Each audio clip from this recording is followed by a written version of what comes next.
Para kay Kim Chu, maswerte siya for having Paolo Avellino na nandyan umano parati sa tabi niya in good or bad times. I'm very lucky to have him by my side kasi pag masaya, may nakakausap ako.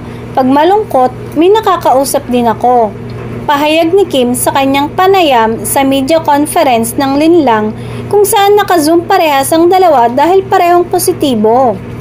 Sa tinagal-tagal din daw ng kanilang pagsasama, alam ng araw ni Paolo ang emosyon ni Kim.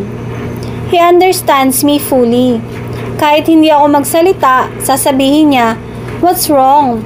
Tas parang iiyak na lang ako kasi ayoko nang magkwento, she said. Lagi lang nandyan si Pao sa tabi niya at tinawag niyang safe place niya ang aktor. Nandyan lang talaga siya sa tabi ko.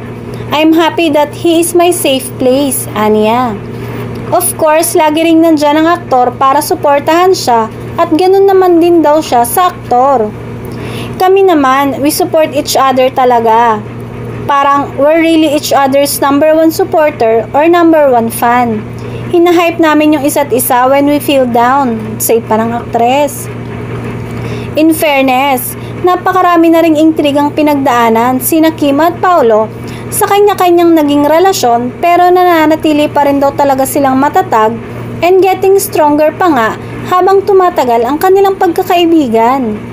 Nakakaloka, parehong hindi nakapunta sa ABS-CBN sina Kim Chu at Paolo Avellino para sa presko ng teleserye version ng Linlang. Sa sobrang close ba ni na Kim at Paolo ay nagkahawaan sila?